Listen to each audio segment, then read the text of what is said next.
না আজি বহু কথা জানিব পাৰি নিজকে সৌভাগ্যৱান বুলি ভাবিছো সঁচাকৈয়ে মানে নিজকে মানে আজি ইমানেই ধন্য মানিছো বুজাব নোৱাৰো ভাষাৰে এজন সায়েন্সত পঢ়া ছাত্ৰই গৈ অসমীয়া ভাষাৰ ওপৰত অধ্যয়ন গৱেষণা কৰি আজি আমাৰ এই সমাজখনলৈ এই ভাষাৰ শুদ্ধ প্ৰয়োগ বানান উচ্চাৰণ যিখিনি তেওঁ বৰঙণি আগবঢ়াইছে এইখিনি সঁচাকৈ অতুলনীয়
আমাৰ শব্দ কেইটামানত কিছুমানত স্ত্ৰীলিংগ কৰা হ'ল স্ত্ৰীলিংগ সূচক শব্দবোৰ আছে যিবোৰ আছে কাজিয়া কৰিব নালাগে আৰু নাথাকিলেও যদি আমি প্ৰতি সম্পাদক বুলি লিখো মহিলাও যদি হয় তেতিয়াহ'লে ভুল নহয় সভাপতি আসন গ্ৰহণ কৰক বুলি কয় না সভানেত্ৰী আসন গ্ৰহণ কৰক বুলি কয় নেত্ৰী থাকিলেও সভাপতিয়ে কয় কিয় পদবীৰ লিংগ নিৰ্ধাৰণ বাধ্যতামূলক নহয় যিবোৰত আছে কিন্তু তোমালোকে এতিয়া উকিল বুলি কওঁতে লাগিছে বিপদ উকিলনে লিখিব না উকিলৰ ঘৈণীয়েক লিখিব না ডাক্তৰনি লিখিব না ডাক্তৰনি মানে ডাক্তৰ ঘৈণীয়েকে হ'ব বৰা ঘৈণীয়েক বৰানী শইকীয়া ঘৈণীয়েক শইকীয়ানী হয়নে গতিকে আমাৰ পদবীৰ লিংগ নিৰ্ধাৰণ বাধ্যতামূলক নহয় যি আমাক জ্ঞান দিলে তাৰ বাবে তেখেতক আমি বিদ্যালয়ৰ তৰফৰ পৰা শ্ৰদ্ধা নিবেদন কৰিছো না আজি বহু কথা জানিব পাৰি নিজকে সৌভাগ্যৱান বুলি ভাবিছো আৰু ভৱিষ্যতেও যাতে আপুনি আমাৰ কাৰণে অকণমান সময় এনেদৰে উলিয়াই সঁচাকৈয়ে মানে নিজকে মানে আজি ইমানেই ধন্য মানিছো বুজাব নোৱাৰো ভাষাৰে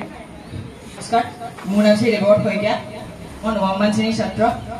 আজি মই বহুতো নিশিকা নজনা কিছুমান কথা শিকিলো মোৰ বহুত ভাল লাগিল তেখেতৰ কিছুমান লিখনি কিতাপ এইবিলাক মই পঢ়িছো এজন সায়েন্সত পঢ়া ছাত্ৰই গৈ অসমীয়া ভাষাৰ ওপৰত অধ্যয়ন গৱেষণা কৰি আজি আমাৰ এই সমাজখনলৈ এই ভাষাৰ শুদ্ধ প্ৰয়োগ বানান উচ্চাৰণ যিখিনি তেওঁ বৰঙণি আগবঢ়াইছে এইখিনি সঁচাকৈ অতুলনীয় আমাৰ সমাজত এনেকুৱা ব্যক্তিৰ খুব প্ৰয়োজন আছে আমি সুবিধাতে তেখেতক প্ৰশংসা কৰিছো আৰু আগলৈ এনেকৈ যাতে ছাত্ৰ ছাত্ৰীসকলক বিভিন্ন বিদ্যালয়ত গৈ বা বিদ্যালয়ৰ বা অন্যান্য সামাজিক অনুষ্ঠানবিলাকতো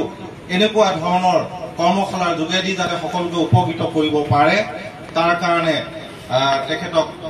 আহ্বান তথা অনুৰোধ জনাইছো মাতৃভাষা জন্ম হৈ আমি লোৱাৰ পাছতো সেই ভাষাৰ আজি আমি যি শুদ্ধ আৰু সাৱলীলভাৱে আজি প্ৰয়োগ কৰিব নোৱাৰাটো আমাৰ বাবে আজি বৰ দুখৰ কথা এনে সময়ত আমি আজি শুদ্ধ প্ৰয়োগ শুদ্ধ উচ্চাৰণ শুদ্ধ বানানৰ কথা শিকিবলৈ পাইছো আৰু ইয়াতকে আমাক কি লাগে এই সময়তে তেওঁ যিখিনি কাম হাতত লৈছে আমাৰ অসমীয়া ভাষাক অসমীয়া সমাজখনক বহু দূৰ আগবঢ়াই নিব বুলি মোৰ এটা বিশ্বাস আনখিনি আজি শিকালে সেইখিনি মাত্ৰ এবিচিও সম্পূৰ্ণ নহয় প্ৰাথমিক জ্ঞান একৰ পৰা 5ৰ মানলৈকে শিকিছো আৰু 5ৰ পৰা 1লৈকে শিকিবলৈ বাকীয়ে আছে আমাক আকৌ প্ৰয়োজন হ'ব সেইদিনাখন আমাক বৰ্ণ উচ্চাৰণ দৰকাৰ নাই সেইদিনা আমাক এই যে হচৈকাৰটো কিয় দীঘৰিকাৰ নহল কি কাৰণে দীঘৰিকাৰ হল কি কাৰণে হচৈকাৰ হল নত্যবিধি সত্যবিধিৰ কিছু প্ৰয়োগ আমাক খুব কম সময়ত আমাক যিখিনি জ্ঞান দিলে সেইখিনি আজিৰ দিনটোত আমি বহুখিনি উপকৃত হলো বুলি ধৰি লৈছো আৰু অনাগত দিনত আমি আশা কৰিম আমি আৰু তেওঁৰ পৰা শিকি আমি আমাৰ ভাষাটো শুদ্ধ প্ৰয়োগেৰে আমি আগবাঢ়ি যাম।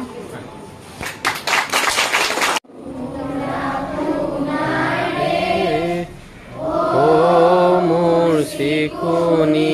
দে এনেখন শুৱলা এনেখন সুফলা এনেখন মৰমৰ দে অ মোৰ খুৰীয়া মাত অসমৰ সুদিমাত পৃথিৱীৰ কতো বিচাৰি জনমটো নোপোৱা কৰিলেও পাত অ মোৰ উপজা ঠাই অ মোৰ অসমীয়াই চাই লওঁ এবাৰ মুখনি তোমাৰ হেঁপাহ মোৰ পলোৱা নাই।